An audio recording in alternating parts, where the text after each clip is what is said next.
Now, I know someone out here watching this video has that specific experience of a company offering more money than they said that they would to get them on board.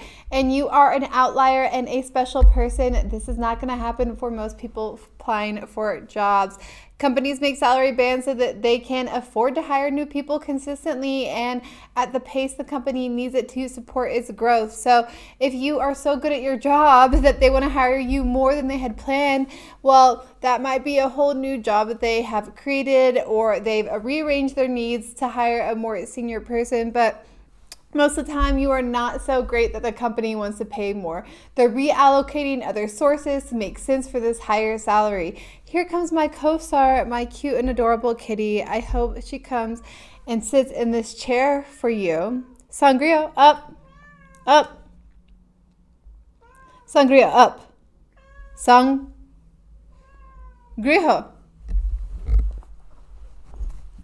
Isn't she cute? She's a very cute cat who talks a lot. So let's see if we can put up with her meowing. But I see a lot of people when they're trying to negotiate salaries, they try to get a company to increase the range. It's not going to happen. Tip number 2, when you get on the first phone screen with the HR recruiter, please give them a salary range, okay? You can be honest. If you're trying to get a higher salary, then you need to be honest with yourself and realize that's going to disqualify you from other jobs. So please don't play the game of, well, let's interview and see where we can get in salary negotiations later. Most good recruiters are not going to play that game moving forward. They're going to pressure you to give a salary range. Why? Because they don't want to waste their time later interviewing you and then you increase your salary expectations by $20K right before the offer. It's super annoying and you would be surprised how often that happens, but it definitely does happen. And tip number 3 for trying to increase your salary: stop giving reasons why you need a higher salary. There's no better way to rub it in someone's face that you are just looking for more money than saying that you have financial goals that you're trying to reach. We are heading into a recession, so a lot of people are going to have financial goals that they won't be able to reach, and you talking about that being the reason why you want a higher salary does not make you look very attractive as a candidate. You can say that you are, let's blame inflation. Some people have done that, but if you're trying to get a higher salary, stop making it seem like you want a higher salary because you are worth so much. Start making it seem like you need a higher salary to live and survive. When a recession comes, companies will pick people who do ask for lower salaries, and you may get knocked off your pedestal of salary range due to lack of options for jobs. Let me let this tyrant out of the window. Please don't call Child Protective Services on me for letting my cat outside. She is an experienced outdoorsman. But if you are looking for a higher salary going into a recession, here are a few tips. Tip number 1, try to get one from your job. Ask your company how you can keep your job security, how to better perform. Maybe you can be so blunt with your manager to directly ask how you can get a higher salary next year through your performance. The best chance of you getting more money is from your current employer. Even if you don't like your employer, I caution you during these times, please do not job hop to a new job just because you want a higher salary. I know it is a tempting thing to do, especially since every other YouTuber on YouTube is telling you just to job hop to get more money in the tech industry.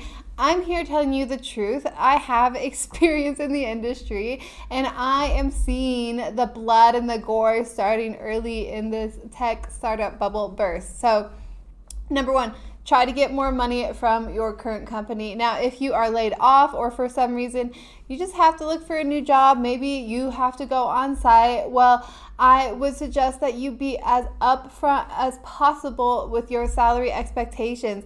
You may have a high salary expectation. And how do you know? Well, 1, if you are going from contract to full-time, please expect to have a lower full-time base rate. For example, if you make $145 on contract, you're probably going to get a job offer for $110,000 to $120,000 per year. It is assumed in the U.S. that if you are on contract, there is an extra payment to cover the legal costs that you need, such as insurance or your own IRA that you're individually contributing to outside of a company. Contract pays more for a reason, because it is a temporary job that gets cut first, and because the company doesn't have to take care of any benefits like PTO. So if you are going from contract to full-time, drop your salary expectations. And I would consider that if you are going onto these salary places like PayScale or I don't want to call it payola, but there's different options out there where you can see the salary ranges for what people are earning in your area. Please take into consideration that some of those salaries are going to be 2021 salaries. I had someone quote to me an entry-level software engineer making in Los Angeles as $110,000, which is quite impressive, and I have heard of entry-level engineers making that much money in the Midwest. Well, you know why they're making that much money in the Midwest? Because not a lot of people want to live out there. So something to consider if this company is paying a lot for an entry-level engineer. Well, moving forward into a recession, those companies will be companies that most people don't want to work with. The bigger companies that everyone wants to work with, like Fang, well, they are going on hiring freezes. So the second best companies are going to be offering a lower salary because candidates will accept it. They are attractive companies that people want to work for when there is a recession or when there is not one. So they will be able to leverage cheaper talent. If you want a higher salary, you kind of got to swallow the pill that you are going to disqualify yourself from at least half of the opportunities on the job market. But if that is what you're looking for, commit to what you're looking for in a recession. Feel free to openly say to recruiters from the first even message what you're looking for in a salary. You can ask for a salary range, but a recruiter might not respond to you with a specific range. And there are a lot of reasons why. You can see on some of my other videos. But if you are trying to get that specific number, be upfront even after a final interview. When we start going into the offer stage, you can remind the people that you're talking to the salary range, and if it increases. A great way to not increase your salary ask is to change your salary ask right before the job offer. It is such a pain in the butt, and most of the time you'll get 5 to 10K more, but you're not going to jump 30K. So please stop doing this. Oh, I interview for 90K, but now I want 130. You're not going to get it, and it really doesn't make you, doesn't set you up to have a good employer relationship. So even if you did get that money that you want, there is this idea that they bumped up the salary for you, so you are a special hire, so there is a higher expectation of better performance. This is the same attitude that was taken when people were being given remote jobs. Well, if you're going to be remote, then you better perform well. And if you don't perform well, then you might get bumped off the team. And my final tips how to actually get increased offer. Well, maybe think a little bit old-fashioned and give people reasons to offer you more money. Have some really good references that you actively give out. Have a good job tenure. I know you can't rewind in time, but if you are looking for a higher salary, consider, are you a job hopper? If so, you might not get that much of a higher salary. I'm sorry to be the one to tell you, and even if you are seeing people in the industry getting big salary jumps now, I would not expect to see that go into next year. Even recession-proof Microsoft is laying off.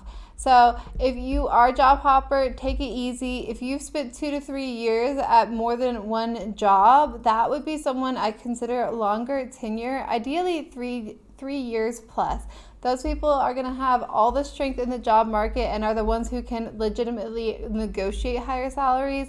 They could possibly be the people that come to the offer stage and have an offer bid with another company that bumps up their salary 10K more, the base salary offer. But that's going to be the special case for the people who have stuck it out at jobs for a long time, far before this impending recession is coming. So the people that will do best are the people who are kind of old-fashioned and conservative with their employment life, staying at a company for a long period of time, multiple times with multiple companies. So yeah, people more senior in their industry are going to have a much easier time on the job search.